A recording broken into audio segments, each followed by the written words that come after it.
जिस केंद्र पर चेतना जाएगी वो केंद्र सक्रिय हो जाता है। और हमारे 7 केंद्र हैं, इन 7 पर चेतना ले जाई जा सकती है। अगर ले जाएंगे तो ही चेतना जाएगी। स्वचेतन होने का ये फायदा भी है और खतरा भी है। नहीं ले जाएंगे तो नहीं जाएगी, और नहीं ले जाएंगे तो स्व अचेतन पशुओं में और आदमी में कोई फर्क नहीं। अगर मैं इसे ऐसे कहूं कि योग पशु को मनुष्य बनाने का विज्ञान है, तो ये परिभाषा अतिशयोक्ति नहीं। योग कहता है जो आदमी अचेतना की जंजीरों में बंधा है वो पशु, और जो आदमी अचेतना की जंजीरों को तोड़ के खड़ा हो गया वो मनुष्य। मनुष्य का मतलब है जो मन हो गया पूरा, और मन कॉन्शियसनेस चेतना का नाम है। मन का अर्थ है चेतना, जो चेतन हो गया पूरा। आदमी कभी कभी चेतन होता है, बाकी अचेतन होता है। इससे उल्टी घटनाएं भी घटती हैं। जिनको हम निरंतर अचेतन मानते हैं वे भी किसी किसी क्षण में चेतन होते हैं। जैसे पौधा भी किसी क्षण में चेतन होता है, जैसे पत्थर भी किसी क्षण में चेतन होता है, जैसे पशु भी किसी क्षण में चेतन होता है। मनुष्य जैसे किसी क्षण में चेतन होता है, इसी तरह मनुष्य से पिछड़ी हुई जातियां जीवन की भी किन्हीं क्षणों में चेतन होती हैं। पर ये घटनाएं बहुत मुश्किल से घटती हैं और कभी घटती हैं। जैसे बुद्ध के वक्त में बोधि वृक्ष के साथ घटी। बुद्ध के मरने के 500 वर्ष तक बुद्ध की प्रतिमा नहीं बनाई गई, क्योंकि बुद्ध ने कहा था प्रतिमा मत बनाना, ये बोधि वृक्ष ही काम दे देगा। और 500 वर्ष तक बोधि वृक्ष की ही पूजा की जाती रही। 500 वर्ष बाद बुद्ध की प्रतिमाएं बनी, 500 वर्ष तक नहीं।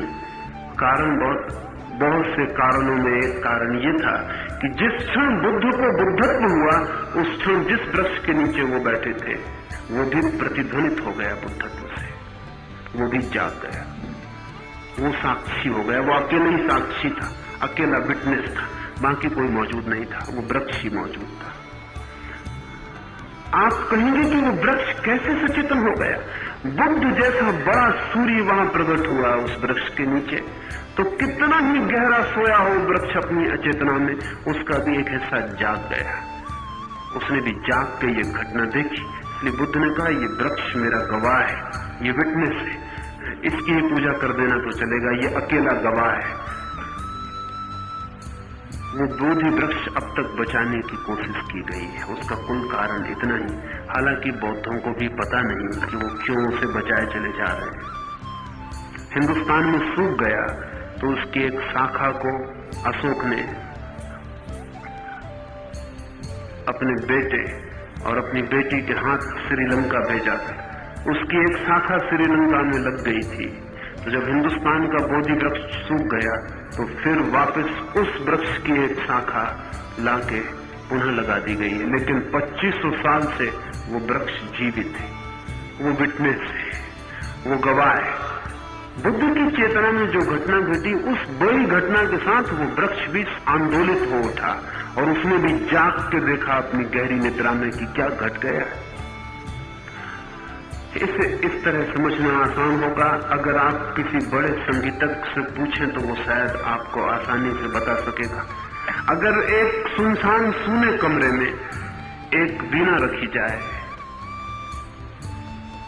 कोई बजाए ना, बस वीणा रखी हो, और दूसरे कोने में कोई संगीतज्ञ कुशल दूसरी वीणा बजाए, और कमरा सुनसान हो और चीजें न हो, तो जो खाली रखी वीणा है वो दूसरी वीणा की प्रतिध्वनि को पकड़ के संगीत छोड़ना शुरू कर देती।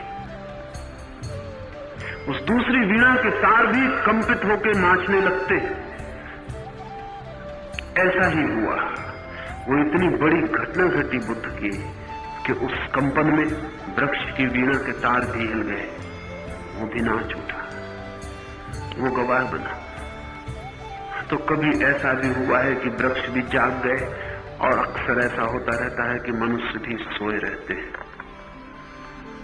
कुछ चीजें हैं जिनने जागने के बड़े सबूत दिए इसलिए वो कीमती हो गई, जिनको हम प्रेशियस स्टोन कहते हैं, जिनको हम कीमती पत्थर कहते हैं, उनके कीमती होने का एकमात्र कारण इकोनॉमिक नहीं,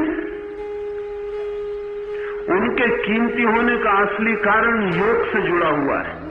ऐसे पत्थर जो किसी क्षण में होश से भर सकते हैं कीमती होते चले गए, और उनसे होश से भरे हुए पत्थरों से बहुत से काम लिए जा सके, पर वो तो बहुत अलग लंबी उसकी यात्रा है। जो धातुएं बहुत कीमती हो गई जैसे सोना और चांदी, उनका कारण सिर्फ इतना ही नहीं है कि वो धातुएं न्यून है, नहीं, उनका कारण बहुत दूसरा है।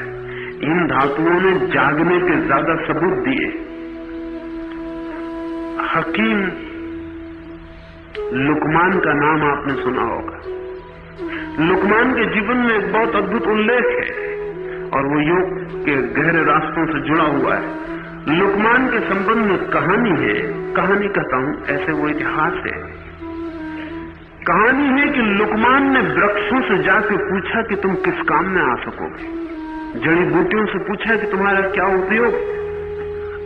और अभी भी जो लोग मेडिकल रिसर्च करते हैं वो तकलीफ में है ये बात जान के कि लाखों जड़ी बूटियों के बाबत आयुर्वेद, यूनानी और पुरानी चिकित्सा शास्त्रों ने इतनी लाखों जड़ी बूटियों के बाबत पता कैसे लगाया होगा कि ये फलन बीमारी में काम आ सकती, क्योंकि इतनी बड़ी प्रयोगशालाओं का कोई प्रमाण नहीं मिलता। और आज भी हम पूरी जड़ी बूटियों का पता नहीं लगा पाए हैं कि किस बीमारी में कौन काम आती है। अभी काम चलता है तो हजारों साल तक मेहनत की हो तब पता चलेगा, लेकिन लुकमान अकेले आदमी ने पूरी साइंस पैदा कर दी। एक आदमी एक जिंदगी में कैसे पता लगा पाएगा? लुकमान की कहानी कुछ और कहती है। वो ये कहती है कि लुकमान एक एक पौधे पे जाता, उसके पास बैठ जाता, ध्यान करके उस पौधे से प्रार्थना करता कि तू बता कि तू किस काम में आ सकता है। और लुकमान के भीतर हृदय में उस पौधे से जो उत्तर मिलता वो उसी बीमारी में उस पौधे का उपयोग शुरू कर देता। और लुकमान ने जिन पौधों का उपयोग किया अभी प्रयोगशाला में भी वे वैसे ही सही सिद्ध हो रहे हैं। पौधे भी जाग सकते हैं किसी लुकमान के पास, किसी बुद्ध के पास। पत्थर भी जाग सकते हैं किसी योगी के पास। लेकिन हम आदमी हैं जो कि सोए रह जाते हैं। अभी बड़ी दुखद घटना है कि बुद्ध के पास एक वृक्ष तो जाग गया, लेकिन बुद्ध के पास ऐसे हजारों लोग आए जो नहीं जागे और सोए ही वापस चले गए।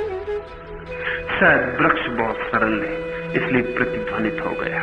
आदमी बहुत जटिल है, चालाक है, होशियार है, जल्दी प्रतिध्वनित नहीं होता, हर चीज को जांच परख लेता है। और जांच परख में कभी कभी 2 पैसे की हंडी तो बजा बजा के ठीक ले आता है और करोड़ रुपए की चेंज बजा बजा के खो देता है। बहुत चालाक लोग कभी बड़े धोखे में पड़ जाते हैं। और अगर कोई आदमी एक एक कदम बहुत संभाल के रखेगा तो एक बात पक्की है, परमात्मा की यात्रा पर नहीं जा सकता, क्योंकि वो यात्रा इतनी इनसिक्योरिटी की है, वो यात्रा इतनी अनजान और अज्ञात और अपरिचित है कि वहां बहुत होशियारों का काम नहीं है। वहां बहुत बार नासमझ भी प्रवेश कर जाते हैं और समझदार दरवाजे पे खड़े सोचते रह जाते हैं